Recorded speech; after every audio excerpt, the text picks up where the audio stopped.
Billionaire's fiancé locked children in a freezer. What happened when Black Maid exposed secret? Dear Lord above, there are children in the freezer. The words tore from Vanessa Cole's throat before she even realized she'd spoken them out loud. Two tiny bodies, two little boys, curled up together amidst giant bags of ice and slabs of frozen meat. Their skin was pale, their lips an eerie shade of purple, like breath might leave them and never return. One of them opened his eyes and looked at her, his eyelids fluttering weakly as if they were about to close for the very last time. The other let out the faintest whimper, too weak to even cry. Vanessa dropped to her knees, her instincts overtaking every rational thought. "Sweetheart, hey baby, you're safe now. I've got you. I'm here." Her voice shook uncontrollably as she reached her hand into the kind of cold that burned straight through skin. Her thin gloves offered no protection, and she could feel every blood vessel in her. Fingers stiffen with frost, but she did not stop. She pulled the boys from the industrial freezer, the icy air stinging her face and making her eyes water. One of them immediately clung to her, his tiny hands clutching the lapels of her uniform like he was drowning, and she was the last thing keeping him afloat. Everything was happening too quickly, too horribly, and her mind struggled to keep up. But she had known. She had felt that something terrible was coming. Only a few hours ago, she had watched Sabrina Hale, the glamorous fiancée of a wealthy man, march the boys down the service hallway just because they had spilled apple juice.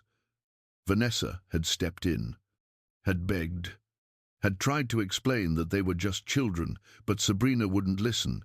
She had screamed, spit cruel words, and threatened Vanessa's job if she didn't stay in her place. And now, in her arms, Vanessa held the truth that Sabrina had tried to bury, a truth that was trembling like a leaf caught in a bitter wind. "It's okay, baby," Vanessa whispered, wrapping cloth around each tiny body, rubbing them firmly to bring back warmth. Her breath came in quick gasps, her heart pounding so hard it hurt. She could feel their fragile ribs, could hear their teeth chattering like shards of glass striking one another. The older boy tried to speak, his voice cracked. She said this was a cold game. Vanessa felt her throat close up. "What did you say, baby?" But before he could say more, the sound of high heels clicked from the far end of the kitchen. Click, click, click. Each step like a blade cutting through the silence. Vanessa turned by instinct, holding the boys tighter to her chest. She held her breath as the silhouette appeared in the doorway. The steel doors of the kitchen caught the light, casting Sabrina's shadow long and menacing across the floor like a beast creeping toward its prey. For one suspended second, Vanessa could hear her own heartbeat pounding in her ears. She tightened the cloth around the boys, desperate to keep her warmth pressed into their chilled skin. Nothing in her life had ever made her shake like this, not from the cold, but from the horror of knowing that if she had come a single minute later, she might have found two lifeless bodies instead. The boys trembled as Sabrina stepped closer. The older one buried his face into Vanessa's chest like a silent plea not to be left behind. And Vanessa, her breath ragged, knew this moment would mark her forever. She was no longer just the help, no longer someone who lowered her eyes and kept her mouth shut, not with two lives trembling in her arms. Not with the woman who had brought them to the edge of death, standing only feet away. Vanessa lowered her head and whispered again, this time like a vow. "I've got you now, baby. I won't let anyone hurt you again." In that moment, the cold of the freezer still clung to her skin, but deep in her chest, a fire had been lit. A fire of truth, of fury, of resolve. And, no matter what came next, she would not stay silent. Because the two boys shivering in her arms deserved to live. And this truth, no matter how terrifying, had to be spoken. Before we continue into the next chapter, heavy with tension and emotion, we'd like to take a moment to invite you to help us share this story with more hearts across the world. If something in this story has stirred something deep inside you, please consider subscribing to the Emotional Echoes channel. Click like and share this video with someone you believe might also be in need of a little light on a dark day. The stories we tell are not just for entertainment. They are meant to awaken, to move, and to reconnect us with one another through the rawest, truest feelings we all carry. Where are you listening from? Drop a comment below and let us know your city, your state, or wherever in the world you happen to be. Every comment you leave is another heartbeat in the journey of emotional connection we are building together. Now, take a deep breath, because what you are about to hear next will grip your heart even tighter. Stay with us for part 2 of the story. Sabrina's footsteps drew closer with every passing second, yet Vanessa forced her breath to stay steady as she held the 2 boys tightly against her chest.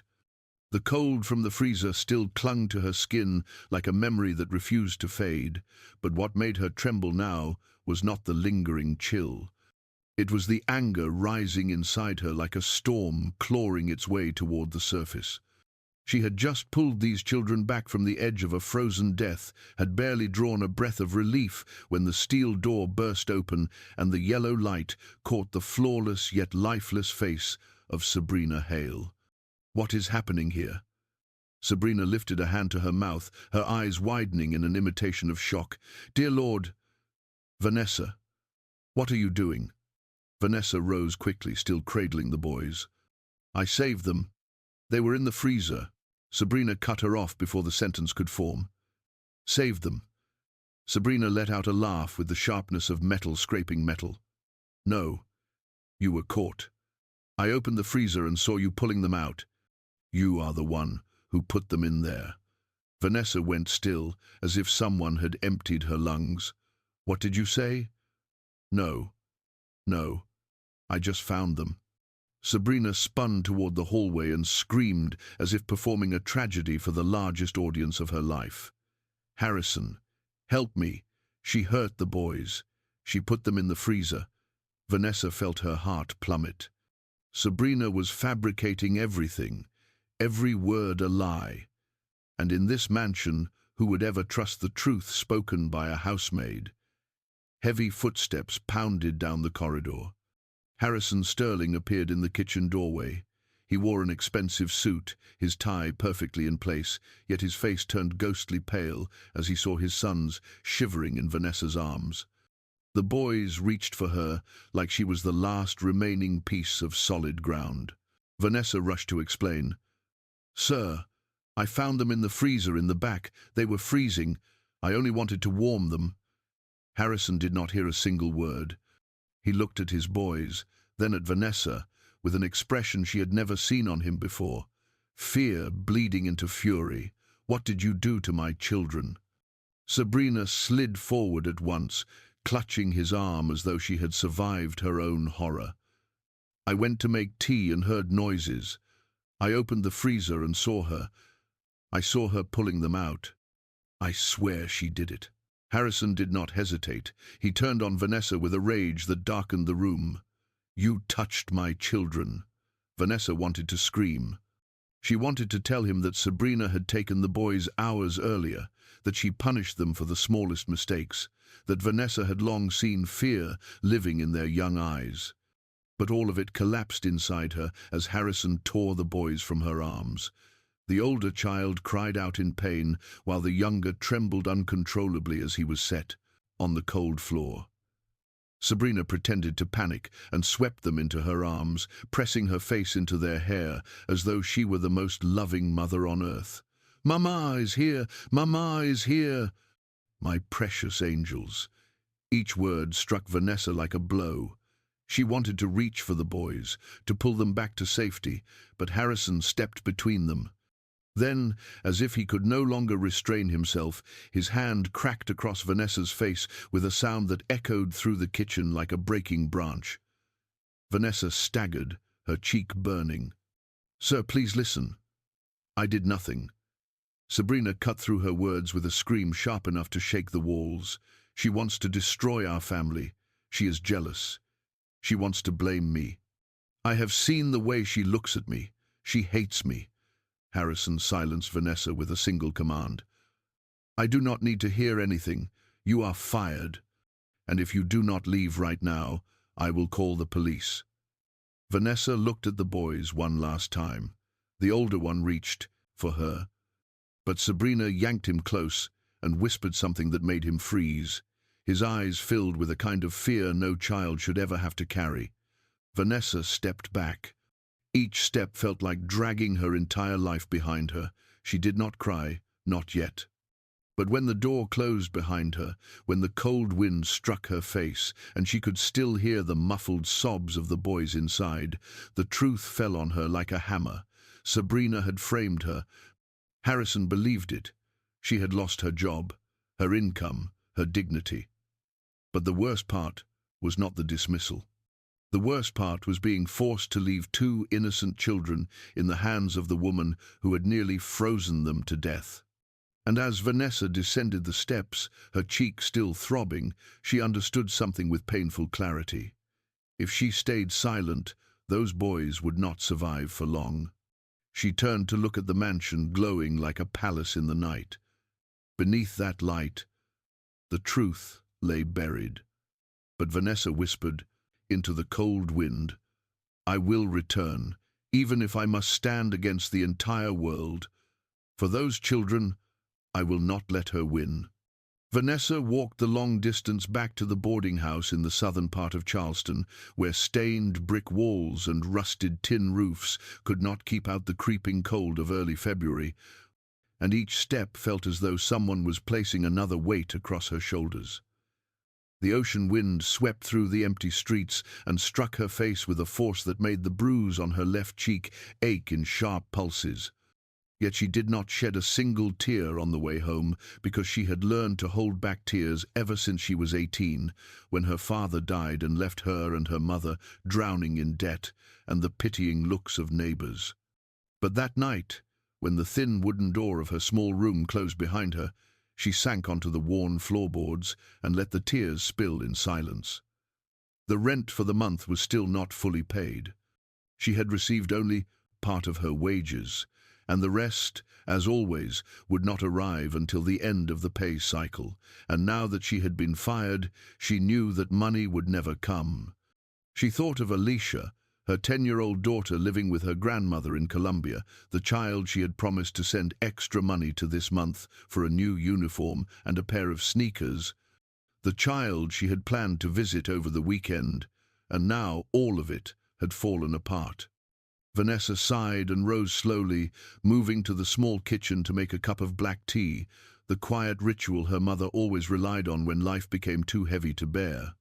She sat by the window and watched the dim yellow glow of the streetlight outside, while the image of the two boys filled her mind, their lips purple, their breaths short and broken, their tiny hands clinging to her uniform as if she were the last warm place left in the world, and she could not shake that look from her memory as though they were still calling to her from somewhere. Inside that cold, echoing mansion, Sabrina had built the perfect story, one where a poor black maid, bitter and resentful, lashed out in revenge, and who would believe her over a wealthy, powerful white woman, soon to marry one of the most influential men in Charleston, who would listen to someone who now had nothing. Yet what tightened Vanessa's throat was not the loss itself, but the helplessness of knowing she could not bring the truth into the light. She knew this would not end, that if today had been a cold game, then tomorrow could be something far worse, because Sabrina was not the kind of woman who stopped before she reached whatever she wanted, and the two little boys, Caleb and Noah, would be the next silent victims. Vanessa clenched her hands until her knuckles stung and felt the final tears fall, but this time they carried no despair. They were a farewell to fear. If no one believed her, she would find a way to make them believe. If the world turned its back, she would stand alone. Because she was not merely a dismissed maid. She was a witness, and she had seen the truth with her own eyes. The next morning, Vanessa woke to a dull ache blooming across her cheek and the sharp, urgent knock echoing down the narrow hallway outside her room. She wrapped herself quickly in a thin robe and stepped out, her heart tightening at the sight of Mrs. Gertrude, the landlady, standing with a folded piece of paper in one hand and a look in her eyes that had lost its patience. "Vanessa, it's the 10th. You know what that means. I've done all I can to be understanding, but the landlord won't wait any more." Vanessa bowed her head, her fingers gripping the edge of her robe. "I just need one more week. The money's coming. Just 1 week." Mrs. Gertrude sighed, and though she was not a cruel woman, her kindness did not stretch far enough to carry someone with no job and no means to pay. "All right, but if you don't have it by next week, I'll have to report it to the main office. There's nothing more I can do." Vanessa nodded, and the door closed behind the older woman with a weight that settled heavily into the silence. She walked back inside and sat on the edge of her bed. $200. Not a large number to someone living in a mansion like Harrison or Sabrina, but to Vanessa right now it stood like a mountain she had no way to climb. She opened her wallet and counted every crumpled bill, every worn dollar, totaling just over 60. Her phone buzzed. A message from Alicia's grandmother. Her little girl wanted to know if Mama was coming this week. Vanessa stared at the words until her chest ached. She texted back that she would call later. She couldn't bring herself to write the truth. She sat still for a long time, until sunlight slipped through the small window and lit the table where she usually scribbled reminders and chores. Beside her worn notebook was a faded slip of paper, the ink almost gone but the words still visible. "When you feel the most powerless, remember why you started." Vanessa picked up a pen. Her hand trembled, but she didn't let go. She opened the notebook to a blank page. The first line she wrote was the date, then the names of the 2 boys, Caleb and Noah. Beneath that, she began to document every detail, from the moment she stepped into the kitchen to the instant she was dismissed. Every movement Sabrina made, every cruel word, every echo of her heels against the tile floor. Vanessa remembered it all. The memory wasn't fading. It was etched into her heart. She didn't know if these notes would help, but she knew this was where she had to begin. If no one else would stand, then she would. She would write down everything, gather every sliver of truth. She would disappear from their view, but watch from the shadows. No one believed someone like her could make a difference, and that would be her advantage. She had no money, no name, but she had the truth. And now, she had a reason to fight. For a roof over her head, for her daughter, and for the 2 children she might never get another chance to save. 2 days later, just as the first pale light of dawn filtered through the oak trees lining Meeting Street, Vanessa stood quietly behind the fence at the back of the Sterling estate. She wore an old coat, her hood pulled low, and held a cloth bag close to her chest. Inside were her notebook, a small pair of binoculars, and a cold boxed meal she had prepared at sunrise. She had returned, but this time from the outside. No longer did she walk through the front door. No longer did she enter under the title of housemaid. Now she was an outsider, watching in silence. From the narrow gap between 2 overgrown peony bushes, she could see a portion of the backyard, the very place where just 2 weeks ago she had swept leaves, wiped patio tables, watered flower beds. But today, that garden was unnervingly still. There was no laughter, no sound of children chasing each other through the flower paths, no echo of Caleb shouting when Noah tripped and fell. Only the wind stirred through the branches, and the sunlight fell across empty stone benches. The silence made Vanessa's skin prickle. Before, even with Sabrina's cold control and clipped commands, the boys still had their short morning moments of play, always under Vanessa's watchful eye. But now, it was as if the life in that house had been sealed behind the same door that had shut her out. Vanessa quickly scribbled in her notebook the date, the time, the weather. No sign of children outdoors, no sign of garden maintenance. western flowerbed wilting. She stepped lightly along the fence, making her way to a shadowed corner where she had once discovered Sabrina often stood to make phone calls. Vanessa remembered one conversation vividly when she had overheard Sabrina hissing into her phone that children needed to know fear, needed to be taught the right way. At the time, Vanessa had dismissed it as nothing more than a burst of anger, but now she understood. Sabrina's control didn't stop at harsh words or strict discipline. It was abuse, draped in the fabric of affection. As the sun climbed higher, Vanessa saw the kitchen's glass door open. Sabrina appeared, dressed in a dark velvet dress, a coffee cup in her hand. No child walked beside her. She stood for a few moments, looking out at the yard, then turned and went back inside. No smile, no calling of names, no trace of maternal presence. Vanessa added another note to her log. No sound of children. Sabrina appeared alone. No interaction with the outdoor space. She closed the notebook slowly, her heart sinking. These tiny details might not be enough to prove anything yet, but they were pieces of a spine forming around a deeper truth.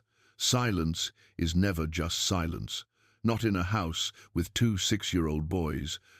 And Vanessa knew, if she remained patient, that silence would eventually begin to whisper the truth. That afternoon, as the sunlight slanted through the willow trees behind the estate, Vanessa crouched behind a delivery truck parked near the outer wall, her eyes fixed to the binoculars. After hours of quiet, patient watching, she finally saw them. Caleb and Noah were led into the garden by a woman Vanessa had never seen before. She wore a professional caregiver's uniform, her pale blonde hair pulled neatly at the nape of her neck, her face expressionless and cold. The boys were disturbingly silent, not smiling, not asking questions, not playing. Caleb sat down heavily on the grass, while Noah stood beside his brother, his thumb tucked into his mouth. Vanessa swallowed hard, her chest tightening as she registered the change in their eyes. Gone were the mischievous, giggling boys who used to tug on her apron begging to play tag. Now they seemed like shadows, drifting through the midday light. Then Caleb reached for a dry twig on the ground, and in that moment his sleeve shifted just enough. Vanessa froze. Just below the fabric on his forearm, a bruise appeared, deep purple, splotched, like someone had gripped him too hard, too long. It was round, distinct, not the mark of a clumsy bump or fall. Vanessa gripped the binoculars tighter, her heart pounding violently in her chest. She scribbled into her notebook, "Bruise on Caleb's left arm, circular, dark purple, likely from forceful grabbing. No physical activity observed, dull expressions, no engagement with environment." She didn't want to believe it.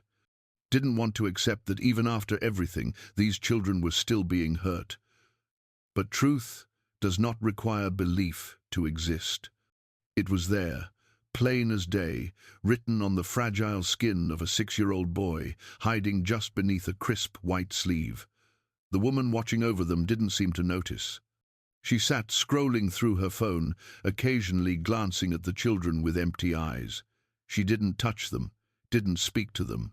This wasn't care. It was surveillance. Like someone guarding inmates, not nurturing lives. Caleb looked up briefly, his gaze drifting toward the fence. There was no way he could see Vanessa, hidden as she was, but his eyes passed right over the spot where she knelt, and in that fleeting moment, Vanessa felt something inside her splinter. There was something in that look, a silent whisper, a flicker of hope barely holding on, and she knew then, with absolute clarity, that she couldn't turn away. Not now.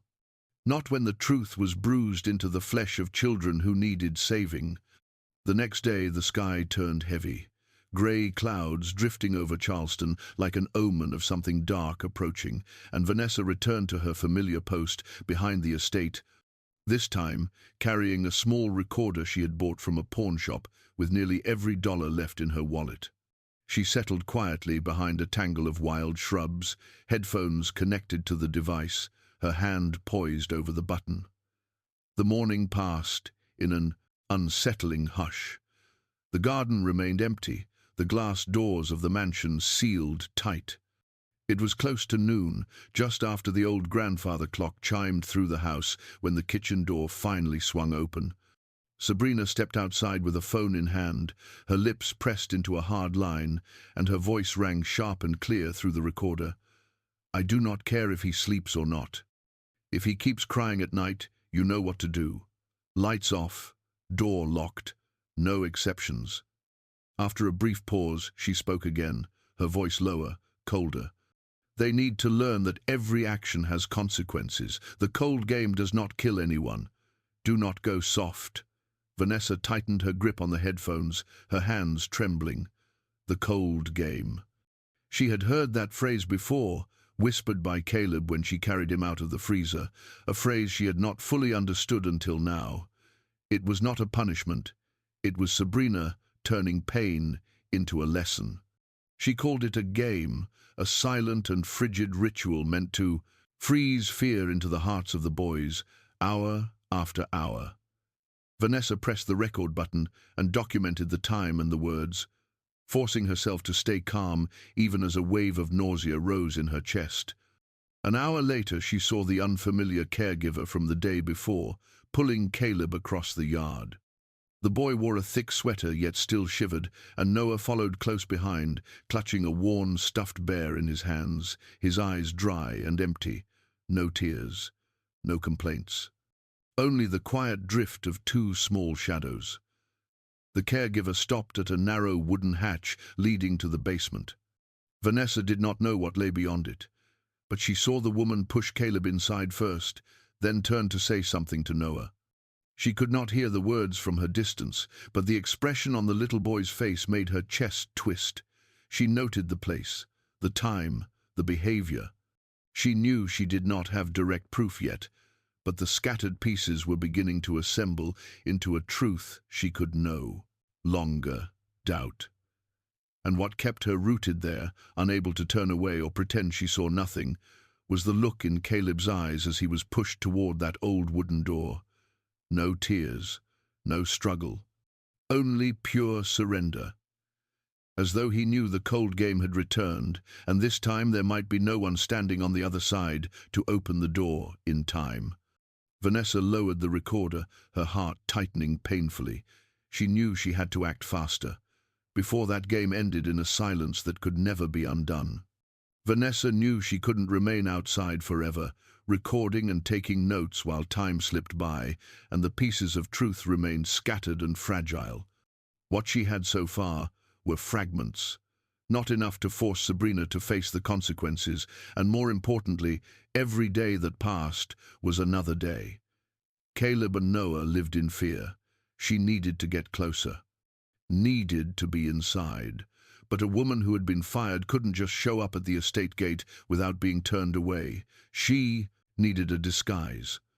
On Thursday morning, Vanessa stepped into a small flower shop on the corner of King Street and borrowed the name her mother had once used in her youth to register for temporary work. Marcia, the shop's owner, a white woman in her 60s who had just lost her regular delivery girl, hired her quickly after glancing over the simple paperwork. The job didn't pay much, but it granted Vanessa something far more valuable: access to the wealthy neighborhoods, including Sterling Manor. And by sheer grace, that very morning's delivery list included an order addressed to Sabrina Hale. Vanessa silently thanked whatever force of fate had aligned that moment, gripping the invoice like a key to the place where everything had begun. She adjusted her uniform, pulled the brim of her cap low over her face, and carefully arranged the bouquet of hydrangeas and white orchids in the delivery box. The card was simple. Happy 6-month engagement anniversary, Harrison. She arrived at the estate just before 10, her heart pounding hard enough to feel in her throat as she pressed the gate buzzer. A metallic voice answered. "Who is it?" "Flower delivery for Miss Hale," Vanessa replied, softening and altering her voice just enough. After a few seconds, the gate creaked open slowly. She pushed the small cart inside. Sabrina did not come to the door. Instead, A housemaid Vanessa didn't recognize stepped onto the front porch. The woman barely looked at her, simply waved toward a table near the entrance. "Just leave it there." Vanessa nodded, moving slowly, buying time with every step. As she laid the flowers down, she hesitated, her hand brushing against the cold envelope of the greeting card. She had considered leaving a note, a sign, something to warn them. But she knew better. Sabrina would be the one to open it, and any trace of Vanessa's presence would only endanger the boys further. She had to remain a ghost until she was ready to strike. She turned to leave, glancing toward the large door that remained slightly ajar. No one, nothing. But just as she began to walk away, a voice called out behind her, "Wait!" Vanessa froze. Her blood felt like it turned to ice in that instant. That voice, there was no mistaking it. It was Caleb. He had peeked out from the doorway, eyes wide, staring at her like he'd just seen someone from a lifetime ago. Vanessa didn't dare turn fully around. She shifted her shoulders slightly, keeping her face hidden. She was afraid. But then Caleb said, in a voice barely more than a whisper, "You're still alive." And before she could respond, someone pulled him back inside and the door slammed shut. Vanessa stood there for a long moment, her gaze locked on the door that had just closed. Her throat tightened.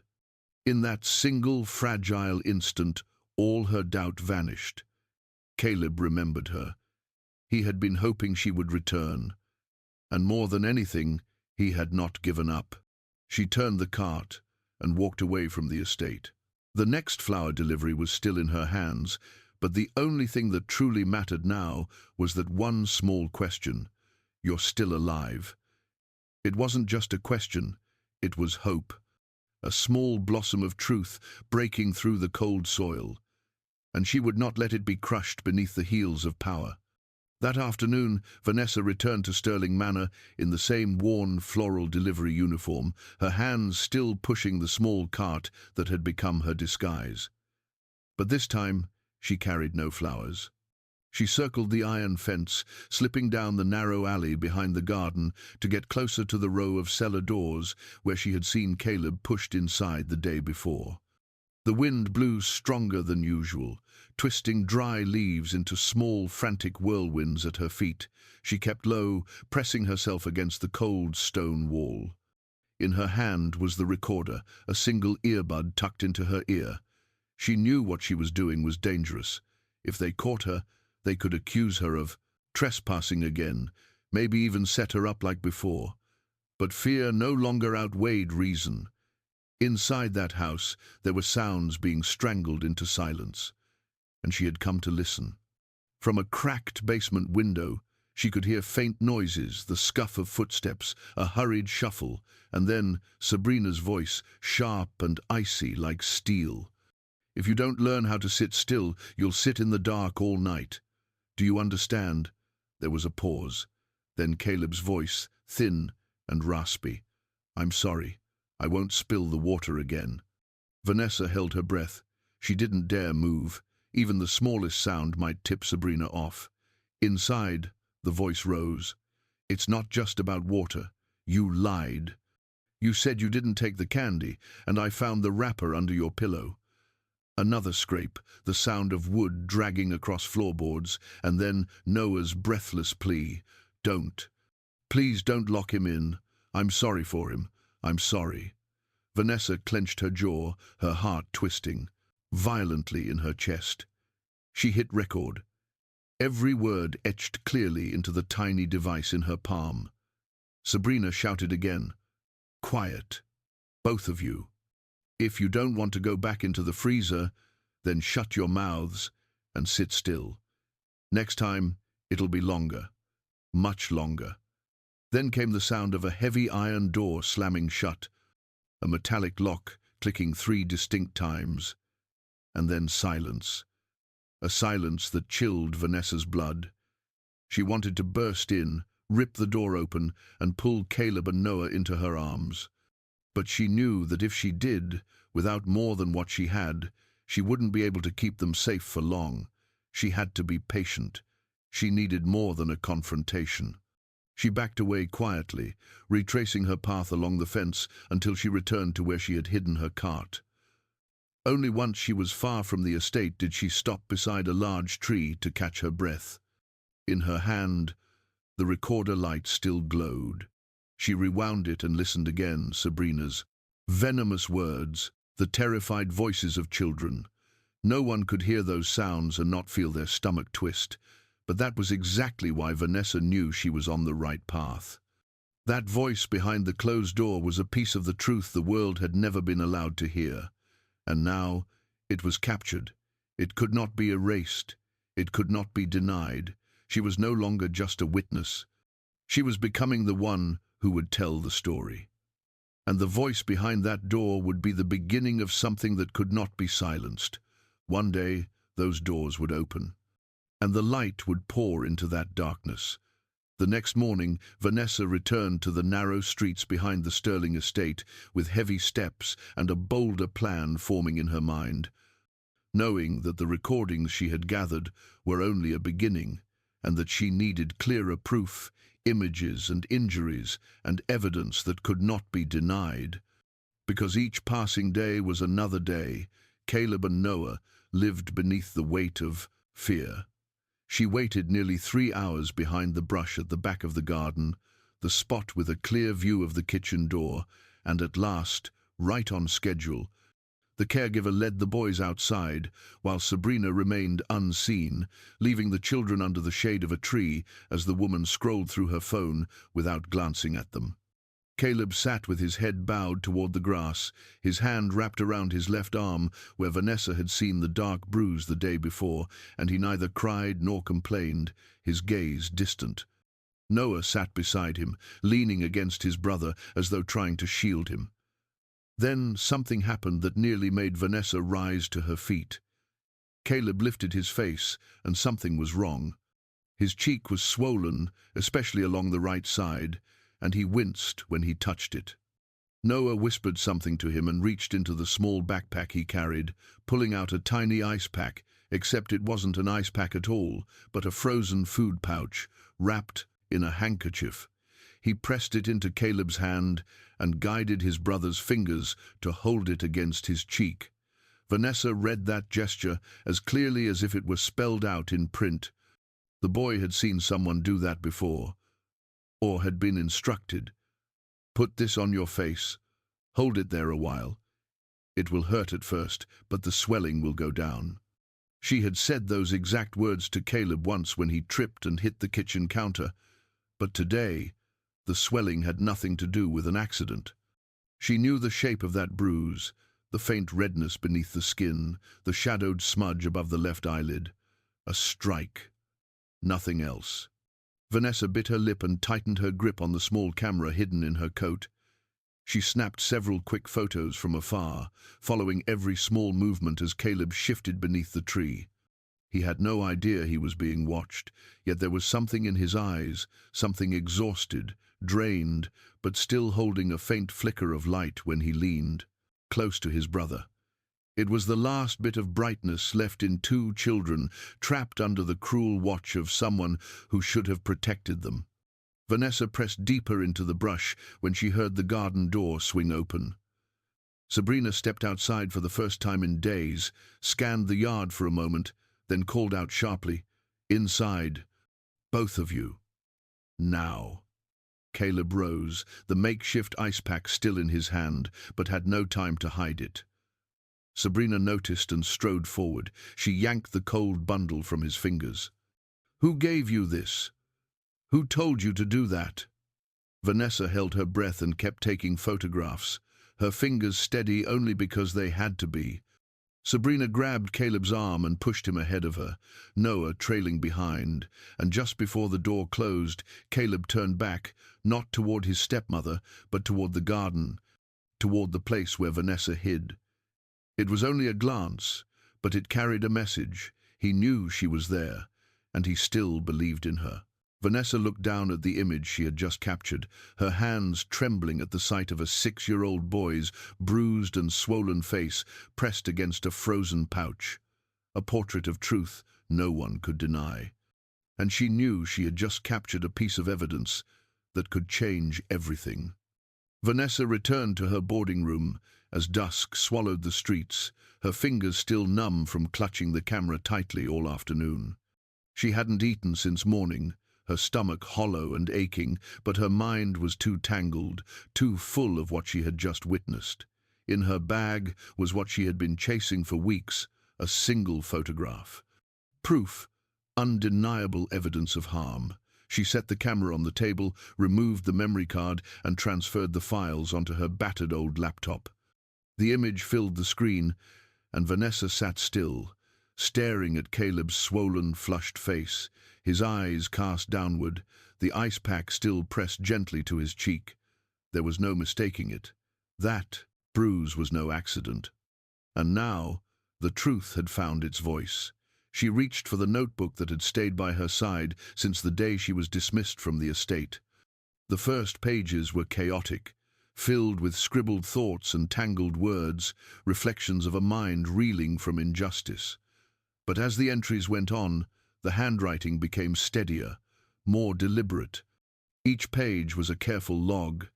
Dates, times, locations, words spoken, behavior observed, every expression on the faces of the two boys, recorded with relentless focus. She turned to the newest page, wrote the date at the top, then slowly documented everything she had seen. Caleb appeared with visible swelling on the left cheekbone, winced upon contact, used a frozen food pouch for relief. Sabrina reacted with anger, forcefully removed the item from the child. No adult intervention. She paused, pen still in hand, eyes resting on her own words. These weren't fragments anymore. They were beginning to align, to form testimony. A story told not through assumptions but through evidence, through the trembling silence etched into the faces of two small children. She continued writing, this time in darker, more deliberate strokes. Caleb still recognizes me, eyes pleading. Noah still follows him, clinging to his torn, stuffed bear. Neither speaks, but their actions speak volumes. At that, she stopped. The surge of emotion made her hand tremble. She inhaled deeply, then lowered the pen. Now was the time to act. She photographed each notebook page, backing them up onto a separate hard drive. She couldn't let this book fall into the wrong hands. But she also couldn't keep this truth to herself anymore. Someone else needed to see it. Someone who could take her beyond observation. Someone who could turn these words into legal testimony, a lawyer, an investigator. Someone unafraid of the sterling name. She opened her laptop and began searching for child advocacy groups in South Carolina.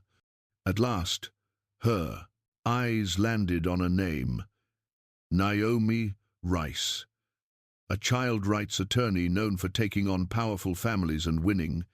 Vanessa didn't know if Naomi would believe her, but she knew one thing: if there was anyone brave enough to stand on the side of what was right, it was her. Vanessa looked once more at the notebook. The words inside it were no longer just a diary, they were a declaration of truth, and that truth was finally beginning to speak louder and stronger than ever before. The law office of Naomi Rice sat quietly in an old 3-story building near downtown Charleston, tucked behind a row of time-worn bookstores and tailoring shops. There were no flashy signs or guarded entrances, only a modest wooden plaque etched in clean white letters affixed to the glass door. Vanessa arrived on a cloudy morning, wrapped in a thick, worn coat, her arms wrapped tightly around a cloth bag that held her notebook, memory card, and audio recorder. She didn't carry much hope. Her own life had taught her that people rarely believed a black housemaid, recently fired, with no formal evidence, accusing the fiancé of one of the wealthiest men in the city. But she had no other road left to walk. She knocked on the door. A young woman answered, quick and composed, her curly hair falling around her shoulders. She didn't ask questions, simply gestured for Vanessa to come in, and said that Miss Rice would be out shortly. Vanessa sat in a small room where light from the window fell across a faded rug. From the wooden staircase above, footsteps sounded and then descended. A woman in her 50s entered, petite but sharp-eyed, her salt and pepper hair pinned into a neat twist, wearing a grey tailored suit and carrying a slim folder in one hand. Naomi Rice extended her hand before Vanessa could even rise. "I'm told you've come to speak to me about an urgent matter involving children." Vanessa nodded, working to steady her voice. She opened her bag and placed the notebook on the desk. "These are my notes," she said, adding the recorder and memory card beside it. "These contain audio and photographs. It's all about two children living at the home of Harrison Sterling. Their names are Caleb and Noah."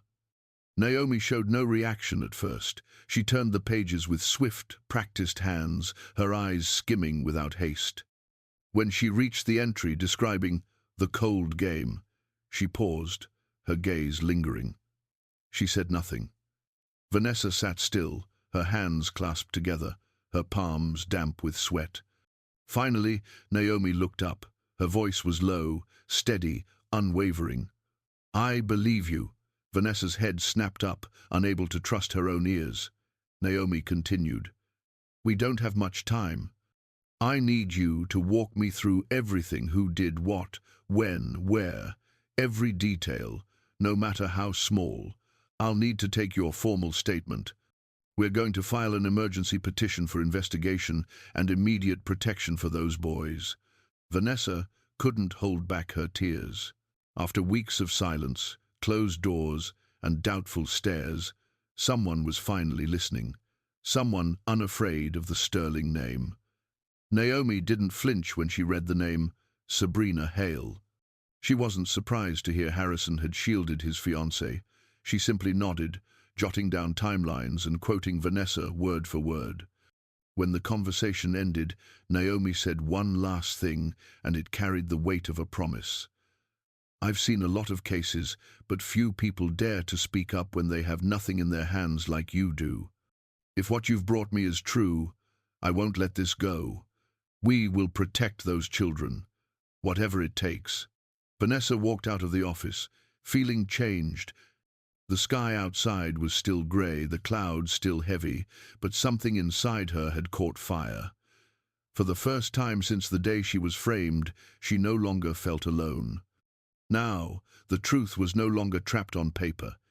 It had found a voice, and Naomi Rice was the kind of woman who would speak for the children who had not yet grown strong enough to speak for themselves. 2 days after her meeting with attorney Naomi Rice, Vanessa was called back to the office, not to retell what she had witnessed, but to sit in on a confidential interview. Naomi had just filed an emergency petition with Child Protective Services, and through an old connection at the Charleston Department of Social Welfare, she had arranged for an experienced investigator to meet with the boys at the private school where Sabrina had moved them only days earlier. Vanessa sat in a small conference room beside Naomi, watching a screen that displayed the interview through a concealed camera. The image showed a pale blue room, a small wooden table, and an older woman with a gentle voice sitting across from Caleb. He wore a white button-down shirt, his hair neatly combed, yet his eyes were lowered, never lifting toward the person in front of him. The woman slid a box of crayons and a blank sheet of paper across the past table. "You can draw anything you want. There is no right or wrong. Just draw something you remember from lately." Caleb didn't answer. He quietly picked up a crayon, his hand moving slowly over the bright colors before stopping. He reached for the black one. Vanessa held her breath. Caleb began to draw. The strokes were heavy, hurried. A windowless room. A large grey cabinet with a handle on the outside. 2 small children inside, curled tightly together, one clutching a stuffed bear. The woman asked softly, "Can you tell me about this picture?" Caleb didn't lift his head. He spoke in a low murmur. "That's the cold game. When my stepmom gets mad, we have to go in there. She says if we cry, we stay longer." The investigator nodded, taking notes. "How long do you stay?" Caleb counted on his fingers. "Sometimes 1 hour. Sometimes I don't know. What do you see in there?" He paused, then whispered, "I see the dark and hear Noah cry. His face got swollen one time when he wouldn't go in. That time, Sabrina pushed him." Vanessa turned her face away as tears spilled down her cheeks. Naomi remained silent, only resting a steady hand on Vanessa's shoulder, a quiet gesture filled with understanding. The screen shifted to Noah's interview. The younger boy, shy and small, sat tucked into his chair, glancing around the room. When asked to draw, he too chose the black crayon. This time, the picture showed an adult standing beside a dining table, holding a belt. At the adult's feet were two small boys, one falling, one shielding his head. When asked, Noah pointed to the adult. "Stepmom. She hates when we make the carpet dirty. If we spill milk, she yells." One time, Caleb said it wasn't my fault, so he got hit instead. The investigator continued gently, as soft as a breeze. "Does she say anything to you?" Noah nodded. "She says, 'Nobody will believe us,' says our mom is gone and no one cares." Vanessa gripped the edge of her chair, her heart constricting painfully. How long had these children lived in that silk-wrapped hell, where silence became a habit and fear the only language they knew? When the interviews ended, Naomi clicked off the screen and rose, her eyes bright, but her voice held in tight control. "We have enough. They have drawn the truth in black crayon. And now we will let that black speak, loudly enough that no one can pretend not to see it anymore." Monday morning began like any other at the Sterling estate. The sky was clear, sunlight filtering through the broad oak trees, casting dappled shadows across the back garden. The new caregiver was making coffee in the kitchen, Sabrina was in her private upstairs yoga room, and Caleb and Noah sat silently in the corner of the living room, each holding a book they weren't reading. But at exactly 8:30, the doorbell rang long, steady, and unmistakably purposeful. No one in the Sterling household paid much attention to doorbells anymore, accustomed as they were to deliveries and gardening crews. But today, no such visit had been expected. Sabrina descended the stairs with irritation in her stride, still holding her phone, its screen still lit. She glanced at the security monitor. 3 people stood at the gate. A woman in a grey coat with the insignia of South Carolina Child Protective Services, flanked by 2 uniformed police officers. The caregiver went pale. Sabrina, face unreadable, pressed the button to unlock the gate. They walked up the drive with calm certainty, not hurried, not hesitant. The woman in front held out a document, her voice firm and unwavering. "I'm an investigator with South Carolina Child Protective Services. We are here under court order to perform an emergency welfare check on 2 minors, Caleb and Noah Sterling." Sabrina's lips curled into a cold, brittle smile. There must be some mistake. This is a private residence. The boys are healthy, well-fed, attending school. You can't enter without my lawyer present. The investigator held up the court order. "We are authorized to conduct this check immediately under emergency supervision authority. Any attempt to obstruct the investigation may be considered unlawful." The 2 officers stepped forward, just enough to signal that this visit was not up for negotiation. Sabrina stiffened, but kept her composure. The caregiver quickly called the children to the living room. Caleb came first, his face blank, while Noah clung to his brother's side, eyes darting around the room as if searching for a place to hide. When they came face to face with the investigator, there were no tears, no cries, no dramatic outbursts. But Vanessa, watching from the parked car across the street, knew those eyes well. They were the eyes of children who had waited too long for this moment. The investigator crouched to meet their gaze, her voice softening. "My name is Linda. I'm here to make sure you're safe. Would you like to come with me?" Caleb glanced at Sabrina. She said nothing, only pressed her, lips together, eyes sharp as blades. But Noah was the first to nod, then Caleb. Together, they walked forward, not once looking back. The front door of the estate closed behind them. And for Vanessa, gripping the steering wheel tightly, it wasn't just the sound of a door shutting. It was the sound of justice arriving at the doorstep of those who thought they would never be touched. Caleb and Noah were taken to an emergency care center within Charleston's Child Protective System, a place staffed with medical personnel, psychologists, and a full support team trained to assess both physical and emotional well-being. Vanessa was informed they were safe, but she didn't stop there. She remained in her car outside Naomi Rice's office, waiting for updates, not because she doubted Naomi, but because something inside her couldn't rest.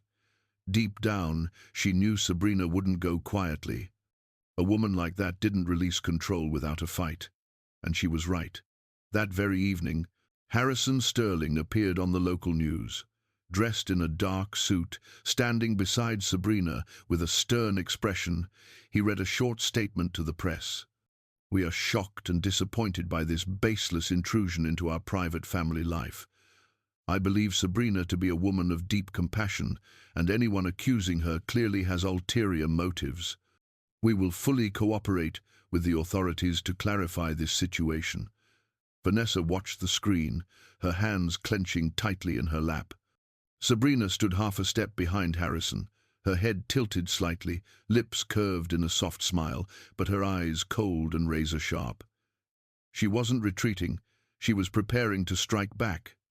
Naomi entered the room moments later, carrying a new folder. She placed it on the table, her voice as steady as ever. "They've just filed a counterclaim.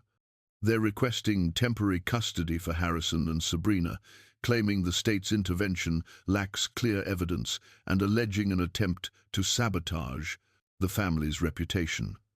Vanessa wasn't surprised. She simply asked, "When is the hearing?" Naomi replied, 3 days. We need to prepare everything, and I need to ask you something. Will you testify? You'll have to take the stand, tell the full story, and possibly face Sabrina and their legal team directly." Vanessa didn't answer right away. She looked out the window, where the streetlights blurred in the soft drizzle.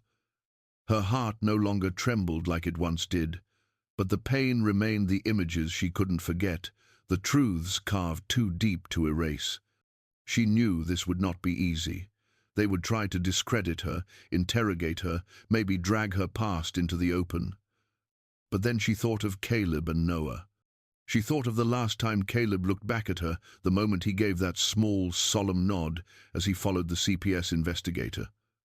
That look wasn't fear. It was hope. The quiet hope of a child believing someone might finally stay. Vanessa turned to Naomi, her voice calm but unwavering. "I'll do it. I'll stand up for those boys, because no one else can tell this story but me." Naomi nodded. "Then let's begin." She laid out copies of the notebook, the recordings, the photos, and the preliminary psychological assessments for Caleb and Noah. Vanessa sat straighter. She no longer felt shaky, because the truth never retreats. And neither would she.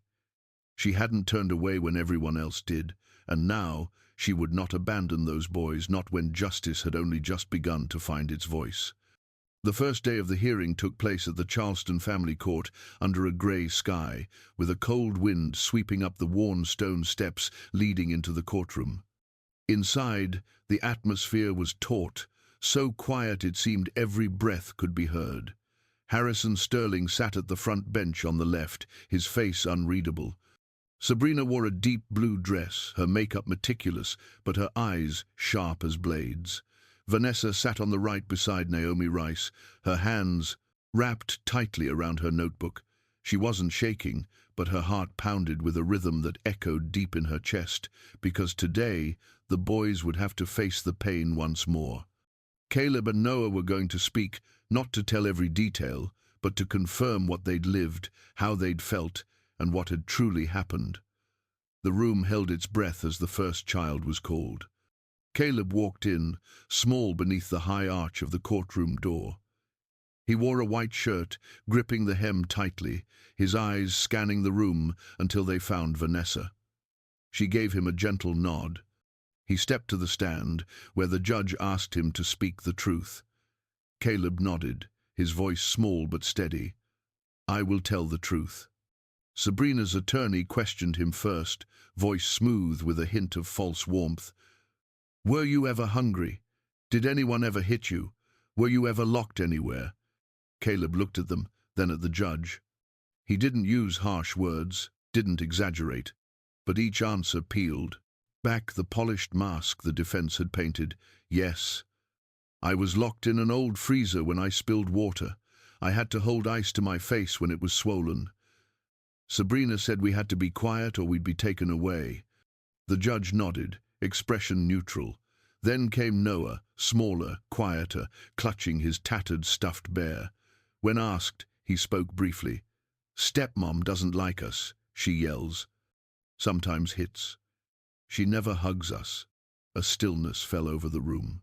Sabrina shook her head, letting out a quiet, dismissive laugh, but Harrison began to lower his eyes. Something in the boys' words, in their quiet, unscripted honesty, had begun to crack the walls built around them. Naomi rose and presented the evidence. Photos of bruises, audio recordings of Sabrina's voice, black crayon drawings, page after page of Vanessa's meticulous notes. As she spoke, the room stayed silent. No interruptions, no objections. Finally, Naomi said, "What you see here is not the invention of a dismissed housemaid. This is truth, truth spoken by children who have every reason to be afraid.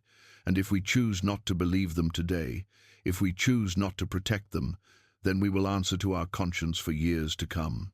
Vanessa lifted her head, eyes brimming with tears. She didn't need to win. She just needed the boys to be believed. And on that bleak morning, amid accusations and doubt, Caleb and Noah were finally heard. They spoke the truth, and for the first time, the truth was not silenced. The custody hearing began on a bright morning in late March, when the dogwood trees outside the family courthouse were just beginning to bloom, their white petals unfurling like small flags of hope against the grey stone. The air was crisp, carrying the scent of damp earth and new beginnings, a stark contrast to the freezing winter days when Vanessa had first held the boys in her arms. The courtroom was more crowded this time, with representatives from Child Protective Services, attorneys from both sides, a summoned child psychologist, and presiding over it all was Judge Alma Reynolds, known for her stern manner but unwavering commitment to the best interests of children. Sabrina and Harrison sat on the opposing side. She wore a sleek black dress, her hair neatly pinned, her gaze unflinching. Harrison remained silent, arms folded across his chest, as if wrestling with something he couldn't yet name. On the other side, Vanessa wore a white shirt beneath a dark coat, seated beside Naomi Rice. She had no family with her, but the worn pages of her notebook and the recordings in the file before her were quiet allies. Naomi opened with a summary of the entire case from the moment Vanessa was wrongfully dismissed to the weeks she spent documenting evidence, reporting the abuse, and working in full cooperation with authorities. She presented Caleb's medical file, which included a clear diagnosis of soft tissue injury, along with a physician's testimony. She followed with the psychologist's report, detailing signs of anxiety in both boys, especially in Sabrina's presence. But the heart of the hearing rested in Caleb's recorded statement from his private evaluation, the calm, steady voice of a child, recounting how he and his brother were locked inside an industrial freezer as punishment. He didn't cry. He didn't plead. He simply spoke, as if pain had long since become part of his daily vocabulary. Sabrina requested to respond. Her attorney argued that Vanessa had been terminated and might be acting out of resentment, that Harrison Sterling had the means to provide a stable life for the boys. They showed a photo of Sabrina and the children at a charity event, smiling as if to project the image of a loving mother figure. But it was then that Naomi stood, her voice slow but unwavering. "You can create many things with photographs," she said, "but a child's fear cannot be staged. No one teaches a 6-year-old how to draw a locked freezer in black crayon. No one coaches a little boy to say, "I'm sorry for my brother because I spilled the milk." She paused, her gaze locking on Sabrina. No one learns to fear someone like you unless they've lived through something real. The room fell silent. Judge Reynolds looked over the files before her, then gently set her pen down.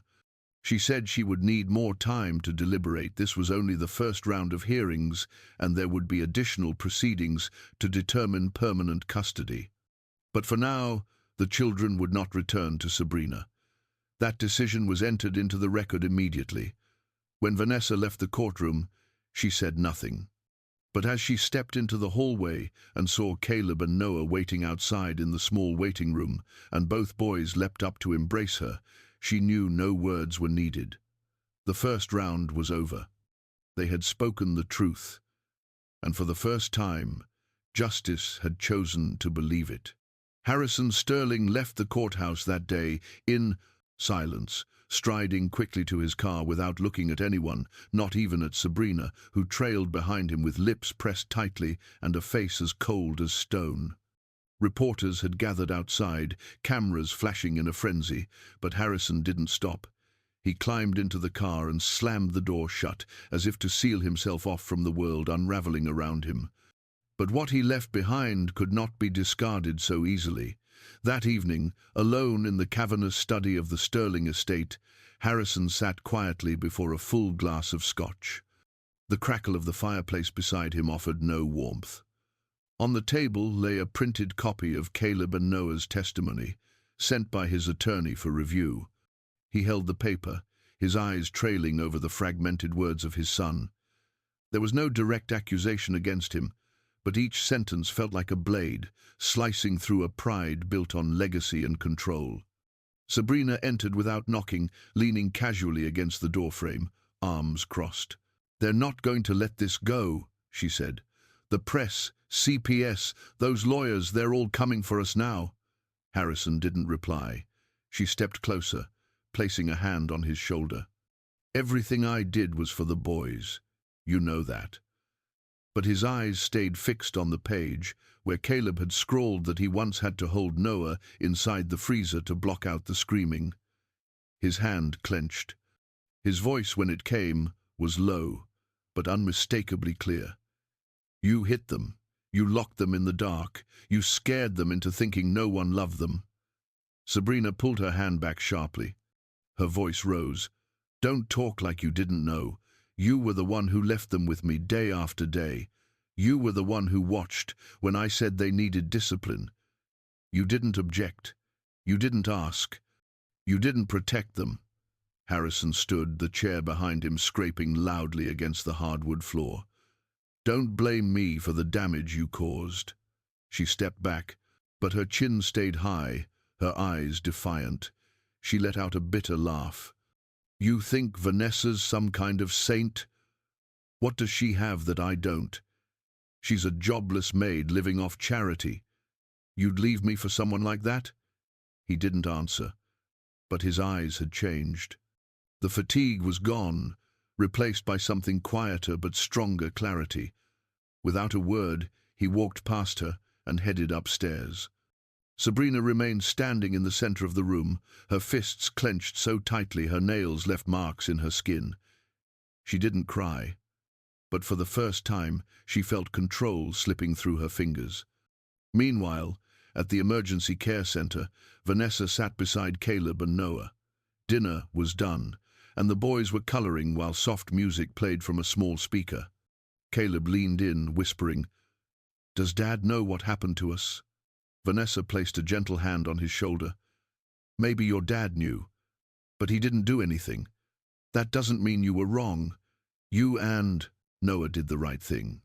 You told the truth." Caleb looked down, but the fear in his face had eased. Vanessa knew these wounds would take time, long, quiet time, to truly heal. But tonight, at least, the accusations no longer came from those in power. They came from the children who had once been silenced.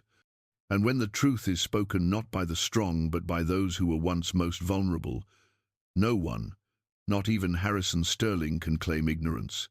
He had let her hurt his sons.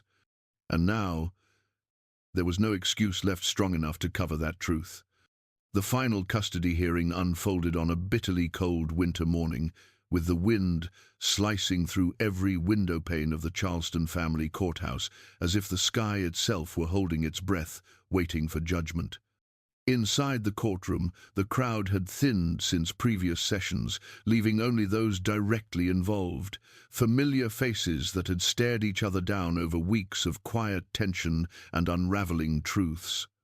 Harrison Sterling arrived alone, the absence of Sabrina beside him as stark as the frost outside. She had left Charleston after being summoned once more for further investigation into child abuse and obstruction of justice. The papers reported she was in Florida now, lawyering up and holding her silence. But to the public, that silence rang loud, a kind of confession without words. Harrison sat still, hands resting on his lap, eyes downcast, like a man just waking from a long and fevered dream, only to find that the cost of his slumber had been the trust of his two sons. Across the aisle, Vanessa entered with Naomi Rice. She wore a dark brown sweater and a soft grey scarf Caleb had once knitted for her, looking both unassuming and steady. Caleb and Noah sat in the back row with a social worker, but their eyes never left Vanessa. When Judge Reynolds entered, the room rose. She opened the file before her, looked calmly from one side to the other, and spoke with a voice that was even and firm. The court had reviewed all the evidence, she said, including testimony from Child Protection Services, psychological evaluations, input from the boys' teachers, and the accounts submitted by both parties. What mattered most, she stressed, was not wealth or social standing, but the stability and safety each party could offer these two boys. After a brief pause, she looked directly at Harrison Sterling. "Mr. Sterling, the court recognizes that you did not directly harm the children. However, you failed to shield them from danger over an extended period and took no timely action to intervene in your fiancée's behavior, despite many troubling signs. This lapse in responsibility leaves the court unable to grant you full custody at this time." Harrison lowered his head, eyes closing, no words of protest, no visible defense, only a father quietly meeting the truth he could no longer escape. Judge Reynolds turned to Vanessa. "Miss Williams, while you share no biological connection to these children, you have shown steadfastness, devotion, and a courage few are willing to summon. You stood up, you protected, and you placed yourself at risk to bring this matter to light. For these reasons, the court grants you temporary guardianship of Caleb and Noah Sterling to be supported by child services and a legal advisor over the next 6 months to ensure a smooth transition." The room fell silent for a moment, as though no one could quite believe what had just been spoken aloud. Caleb looked at Vanessa, eyes wide, then turned to Noah beside him, both boys waiting for something more solid than legal language. Vanessa turned to them, offered a gentle smile, and nodded. The boys leapt from their seats and ran to her, arms flung around her waist in a fierce embrace, as if to say they would never let go again.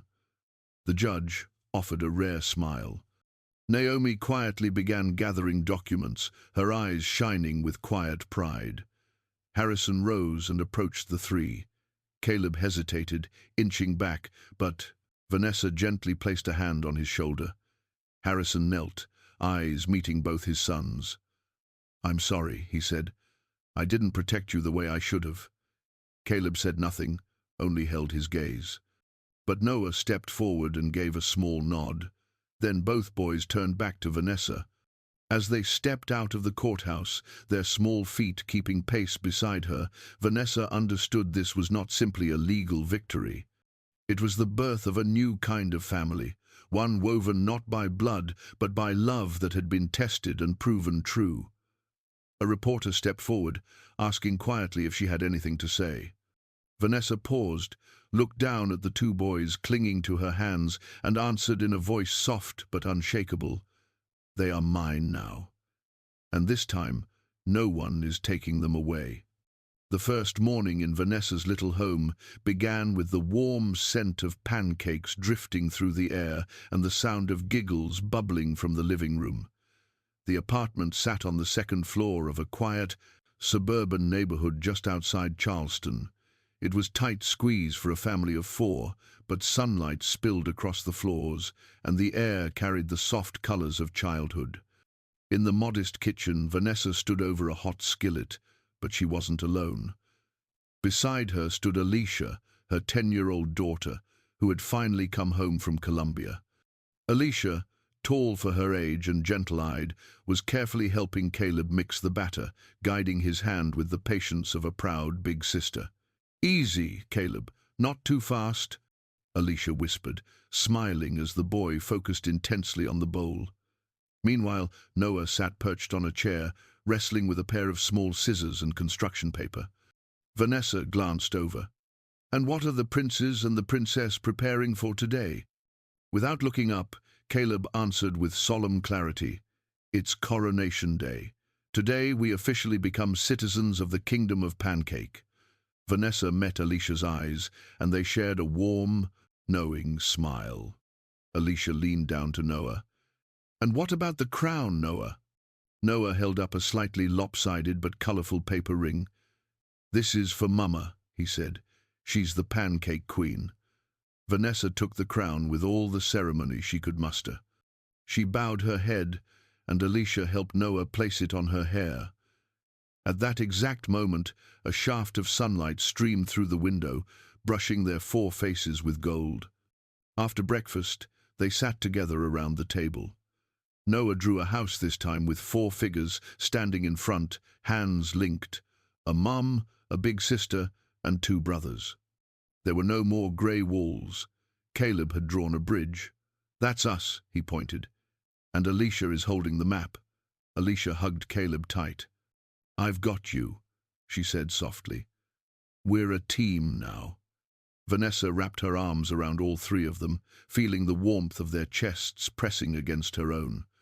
Her heart was full, overflowing in a way she hadn't felt in years. The rent was still tight, and the apartment was small. But looking at Alicia, teaching Noah how to tie his shoe, and Caleb laughing freely for the first time, Vanessa knew they had everything. That afternoon, the four of them walked together to the park near the house, where the swings still glistened with traces of morning dew, though it did nothing to slow the boys' joyful sprint across the grass.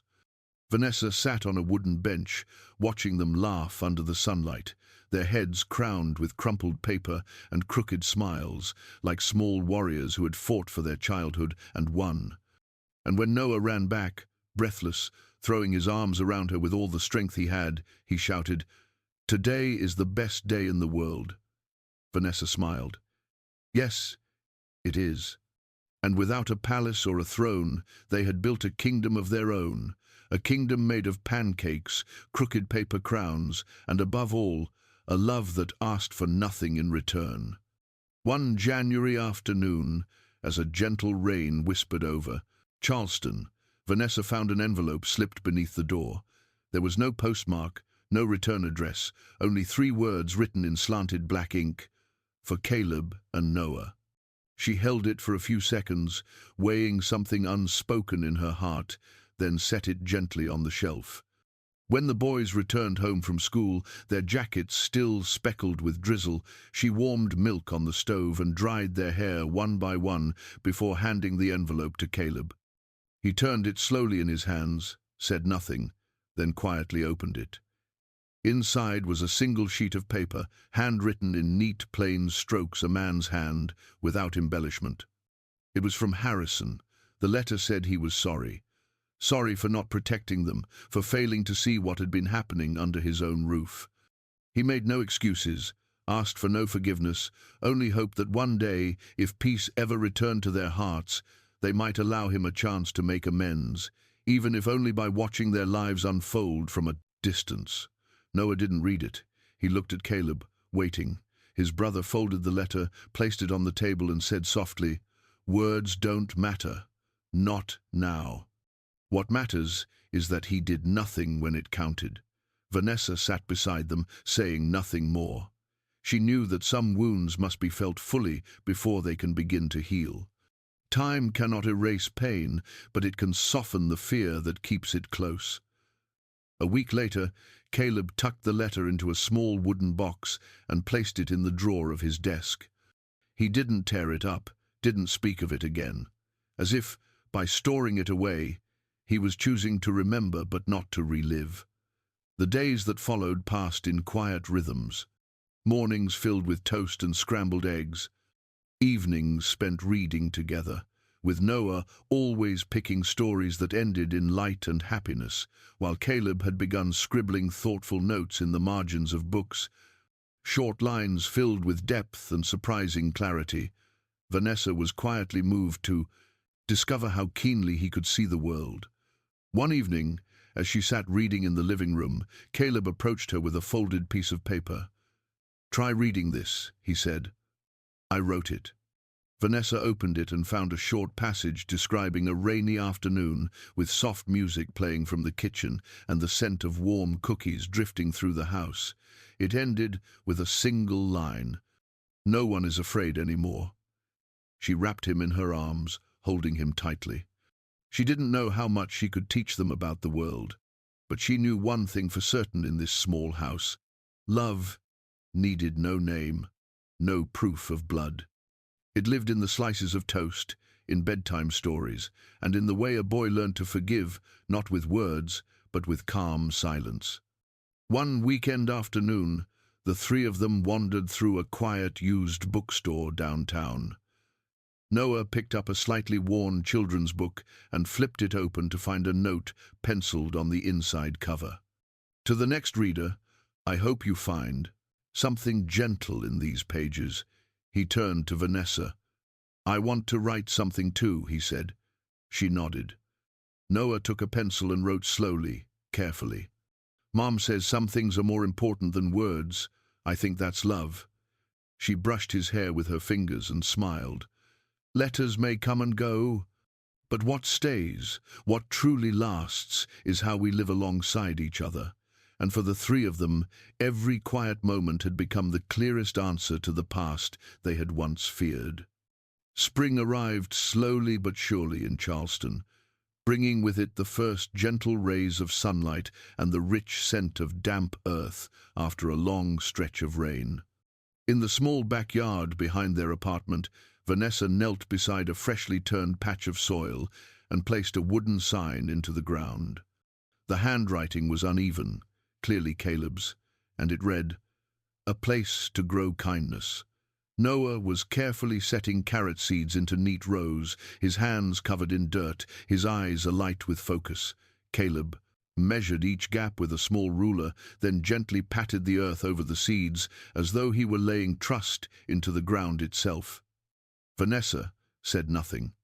She simply watched in quiet stillness, her heart beating with the steady rhythm of a mother who was witnessing life gently reaching up from a place that once held only hurt and shadow.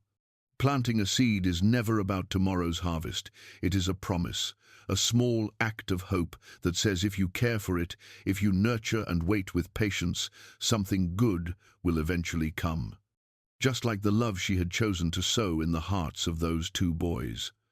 The story of Vanessa, Caleb, and Noah is not a miracle. There are no fairy tale endings, no perfect resolutions. But perhaps that's what makes it so deeply real, so quietly powerful.